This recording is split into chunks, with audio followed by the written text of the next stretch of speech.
heart of industrial Germany.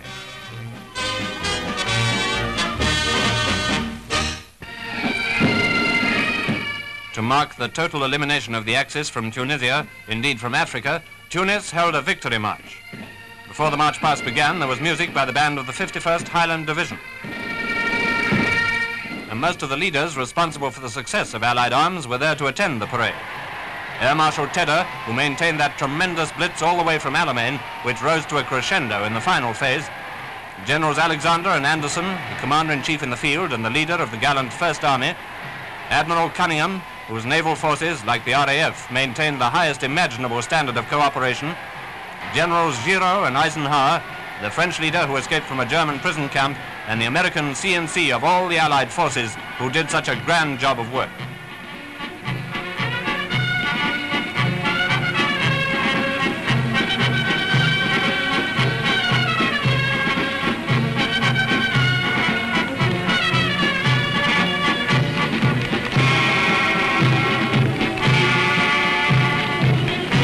It was certainly good to see the growing strength of France represented in the march past.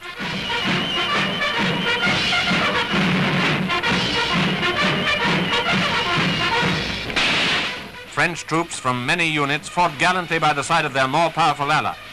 Through this, their first great victory, they can clearly see the vision of final victory and the liberation of France.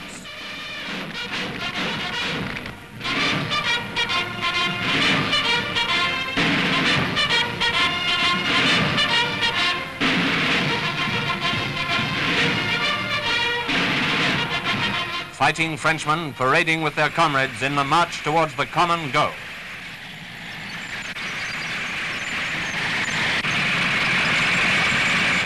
The Americans.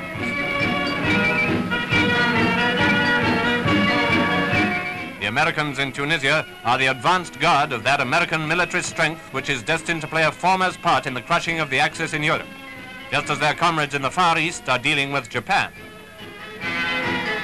The British.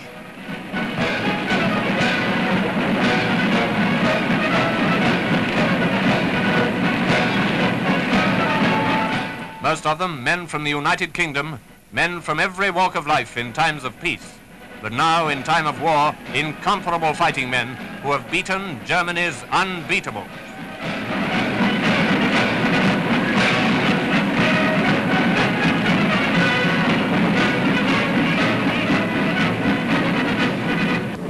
The Royal Air Force marched in the parade as well as flying over it. They crushed the Luftwaffe on the ground and in the air.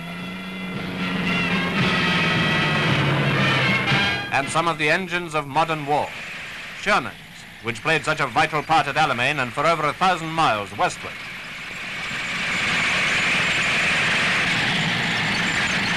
Churchills, which have proved themselves more than a match for anything Hitler could produce.